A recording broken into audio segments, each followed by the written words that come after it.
I apologize for the audio quality. I upgraded my operating system last night, yesterday, I don't remember. Anyway, recently. And for some reason, it doesn't record well no matter what I do. So, turn the volume down a little bit, and I apologize. So this example was given in the prepare material for this week. And in my announcement, I talked about not providing this second parameter. And let's look at why not. If we run this Python, it passes. But if we look at what the square root of 5 really is, oh, come on, math, there we go.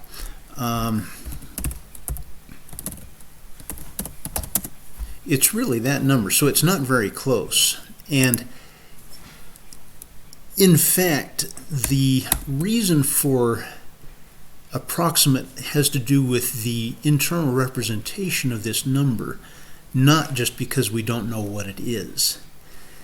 And so what we really should do is 236068 without stating a tolerance. And I need to exit out of there. And that passes.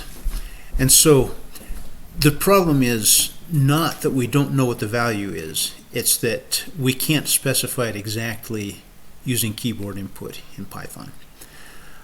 But I wanted to show another example that maybe would indicate why testing is useful.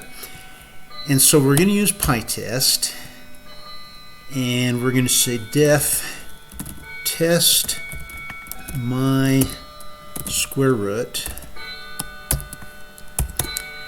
And we're going to say math.squareroot5 equals PyTest approx my square root, so 5. So I'm going to write, and I need another close paren there. I'm going to write a function which calculates the square root instead of using the math.squareroot, but I'm going to check it against the value from math.squareroot. Now my editor's complaining. It wants another blank line there. And it's complaining about this because there is no function named my square root. In fact, what do I have?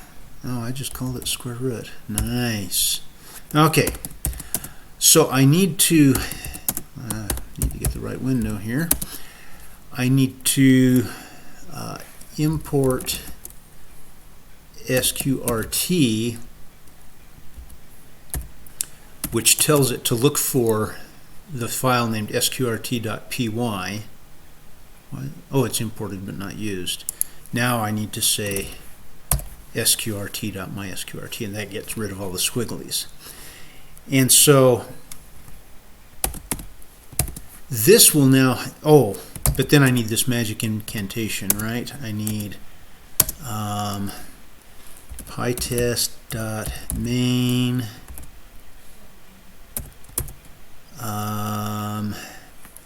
test squirt.py, and I'm going to, too many blank lines. Well, excuse me. All right, now there's the right number of blank lines. So I didn't provide all the other parameters, and we'll see how that works. So let's try saving this and running Python testsquirt.py. And it says, it gave me a lot of information. And that's the default. If you don't provide all those parameters, then it gives you this information when there's a failure. It says, because this doesn't do anything except pass, it's going to return the value none, which obviously is not equal to the value of square root of 5. So let's see what we can do here. Now the first thing we could do is just say return 2.36068, and now we should find that it passes. No, it didn't. Okay, 6798. Let's do that. Huh. Still doesn't pass.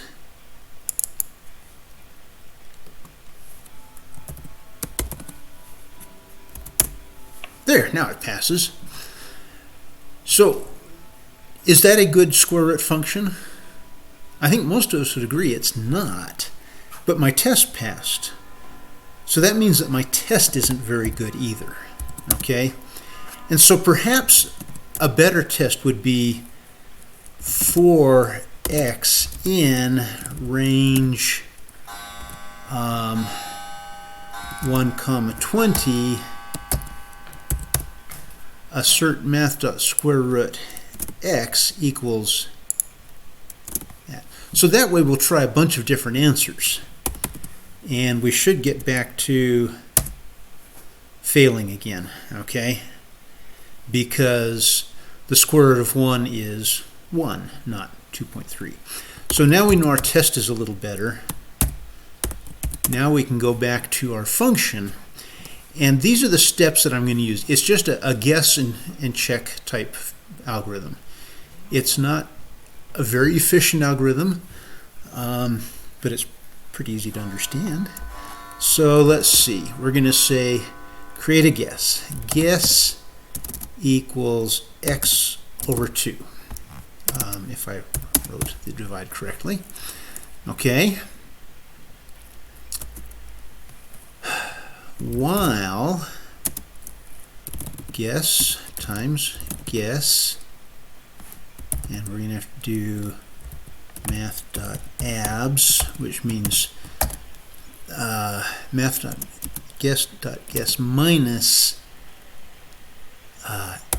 x is greater than, and now I need to provide some tolerance because I'm not using PyTest approx. I'm just writing my own comparison here. And this is why approx is so nice, is it avoids me having to use math.abs and all this stuff. So I want it to be no further than 1,000th off from the correct answer. All right.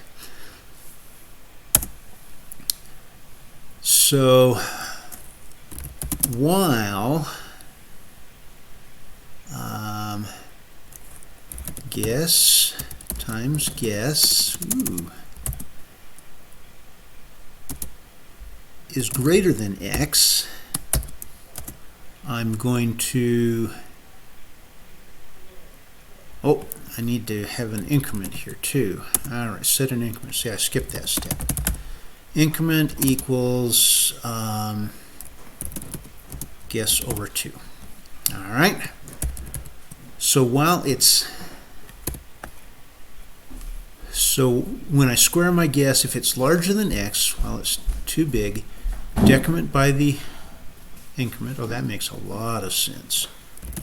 Guess minus equals increment.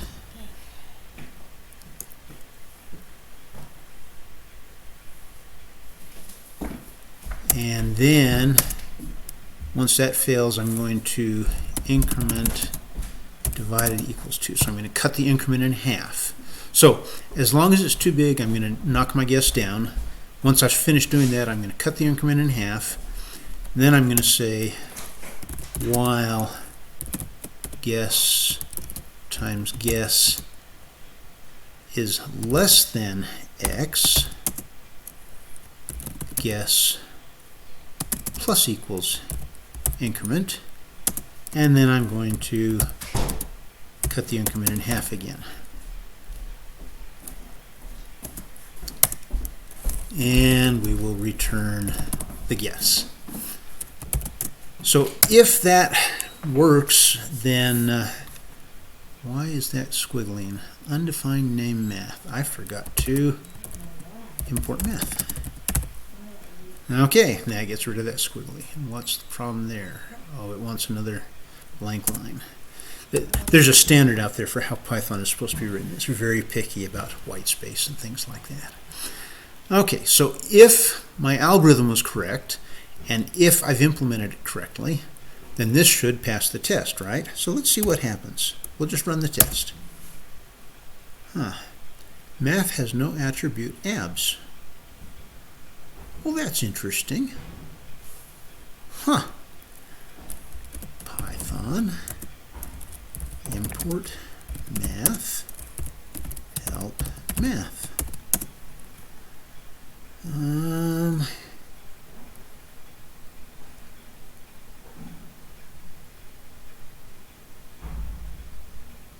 I certainly don't see an abs. Is there just an abs function, not out in math? Built-in function abs. Well, there you go. Who knew? So we can get rid of that, and now it says my import isn't used anymore, and so I can get rid of it. All right, let's try my test again.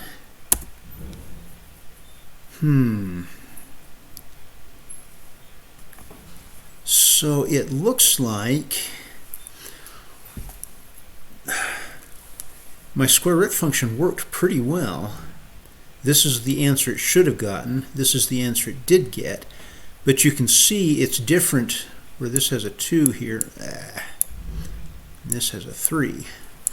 And so what happened here is this, I've got a tolerance here. I have to get that close to the correct answer before it'll return. But this is the tolerance that my test is using. So I need to make this tolerance about the same size. So now if we run the test, how about that? It passed. Well, how useful was that? Well, for one thing, I didn't have to really step through this and see if I'd done it right, correct? Since I knew my test was good, if I could get it to pass the test, then I didn't have to worry about this code. Well, and it did fail the first time because of this tolerance, but all I had to do was change that tolerance. I guess normally I would have had to debug it to see what was wrong, but this is the value of the test. Once this passes the test, it doesn't really matter what all is in here. It means it's good enough. Now, why would I not use this instead of math.square root? Because this is very slow by comparison. But what I wanted to illustrate is the utility of having the test before I wrote the program, because now I know the program is good. And if sometime later I come back and say, I want to change something else, we're going to try making both of these 4 and these 2 4. Does that break my program? Well, how can I find out? I just have to run the test again, right? And sure enough, it still passes. Now, if I wanted to know if it made it more or less efficient, I would have to change my test somehow. And PyTest doesn't tell me much about how efficient it is.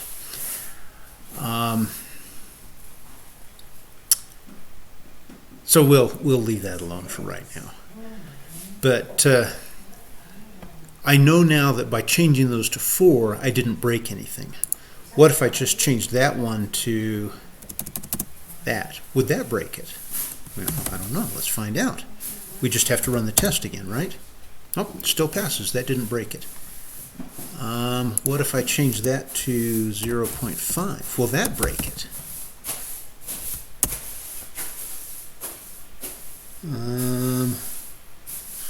So what happened? It's not returning. What that means is that something in here has caused an infinite loop. So although it didn't fail the test, the fact that it never returns, I would consider to be an error. All right. So changing that to 0.5 did break things. What happens if we do that? Does that still break? Nope, now it works.